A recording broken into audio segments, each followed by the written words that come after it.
അസ്സലാമു അലൈക്കും വറഹ്മത്തുള്ളാഹി വബറകാതുഹു. ബിസ്മില്ലാഹിർ റഹ്മാനിർ റഹീം. അൽഹംദുലില്ലാഹി റബ്ബിൽ ആലമീൻ. അല്ലാഹുമ്മ സ്വല്ലി വസല്ലിം വബാരിക് അലാ റസൂലിക സയ്യിദിനാ മുഹമ്മദിൻ വഅലാ ആലി സയ്യിദിനാ വമൗലാനാ മുഹമ്മദ്. ഭാര്യ ഭർത്താക്കന്മാർ എപ്പോഴും സ്നേഹത്തോടെ സന്തോഷത്തോടെ കഴിയേണ്ടവരാണ്.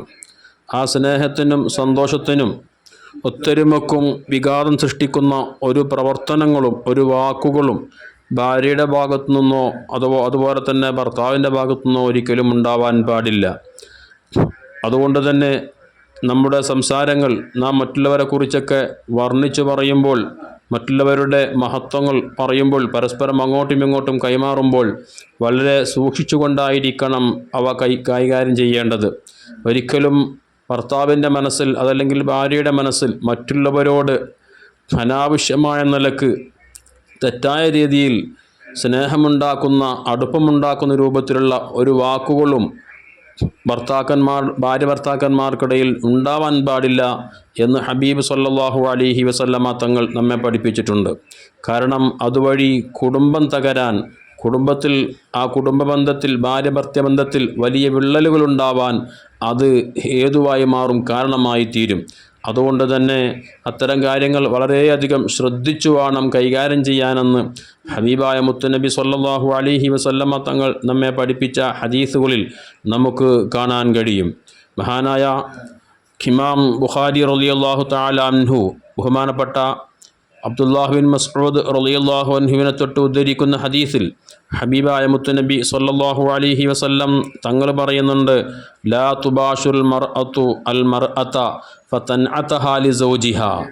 ഒരു ഭാര്യയും ഒരു സ്ത്രീയും അവളുടെ കൂട്ടുകാരുടെ ഒപ്പം നിന്ന് അവളുടെ വർണ്ണനകൾ, അവളെക്കുറിച്ച് മനസ്സിലാക്കി, അവളുടെ ശരീരത്തിൻ്റെ പ്രകൃതി, അതുപോലെ തന്നെ അവളുടെ ഭംഗി, ശരീരത്തിൻ്റെ നിറം, അതിൻ്റെ സൗന്ദര്യം, ഇതെല്ലാം മനസ്സിലാക്കിയെടുത്ത് അതങ്ങനെ തന്നെ ഭർത്താവിനോട് വന്ന് പറയുന്ന സ്വഭാവം ഒരിക്കലും ഒരു ഭാര്യയും ചെയ്യാൻ പാടില്ല. അങ്ങനെ ചെയ്തു കഴിഞ്ഞാൽ ഒരു പക്ഷേ അദ്ദേഹത്തിൻ്റെ മനസ്സിൽ ഈ ഭാര്യ പറഞ്ഞു കൊടുത്ത കൂട്ടുകാരിയോട് മോശമായ രൂപത്തിലുള്ള ചിന്ത കടന്നു വരികയും അങ്ങനെ അവളെ കാണണം, അവളെ സ്വന്തമാക്കണം എന്നൊക്കെ ചിന്തയിലേക്ക് ഇദ്ദേഹത്തിൻ്റെ മനസ്സ് പോയിപ്പെട്ട് കഴിഞ്ഞാൽ ഇവിടെ നഷ്ടപ്പെടുന്നത് അവൾക്ക് അവളുടെ കുടുംബജീവിതമായിരിക്കും. ആ ഭാര്യയ്ക്ക് അവളുടെ കുടുംബജീവിതമായിരിക്കും നഷ്ടപ്പെടുന്നത്.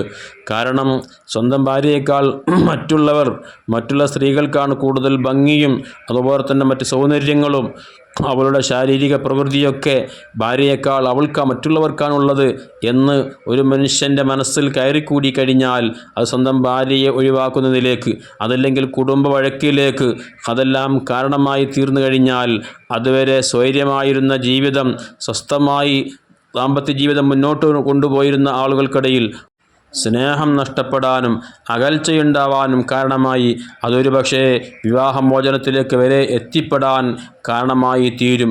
അതുപോലെ തന്നെ ഒരു ഭർത്താവും തൻ്റെ കൂട്ടുകാരനെക്കുറിച്ച് ഭാര്യയോടും ഇതുപോലെ വർണ്ണിച്ച് പറയാൻ പാടില്ല എന്ന് മറ്റു പല ഹദീസുകളിൽ നമുക്ക് കാണാൻ കഴിയും. ഇതെല്ലാം കുടുംബബന്ധം തകർക്കുന്ന കാര്യങ്ങളായി മാറും. പരസ്പര സ്നേഹത്തിലേക്ക് അത് വിഘാതമായി മാറും, സ്നേഹം നഷ്ടപ്പെടാനുള്ള കാരണമായി തീരും. അതുകൊണ്ട് തന്നെ അത്തരം പ്രവർത്തനങ്ങളിൽ നിന്നൊക്കെ മാറി നിൽക്കണം. ഇനി മോശമായ രീതിയിലും തൻ്റെ കൂട്ടുകാരനെക്കുറിച്ച് ഭാര്യയോട് ഭർത്താവിനോട് മോശമായ രീതിയിലും പറയാൻ പാടില്ല. അതുവരെ ഗീബത്ത് പറയാനായി മാറുമല്ലോ. അതുകൊണ്ട് തന്നെ ഇത്തരം വാക്കുകളിൽ നിന്ന്, ഇത്തരം പ്രവർത്തനങ്ങളിൽ നിന്നൊക്കെ ഭാര്യ ഭർത്താക്കന്മാർ വിട്ടു നിൽക്കണമെന്നാണ് ഹബീബ് സല്ലല്ലാഹു അലൈഹി വസല്ലം തങ്ങൾ നമ്മെ ഓർമ്മപ്പെടുത്തിയിട്ടുള്ളത്. അല്ലാഹു തആല നമ്മുടെ കുടുംബജീവിതം സന്തോഷത്തിലും സമാധാനത്തിലുമാക്കി തരട്ടെ. ആമീൻ. അസ്സലാമു അലൈക്കും വറഹ്മത്തുള്ളാഹി വബറകാതുഹു.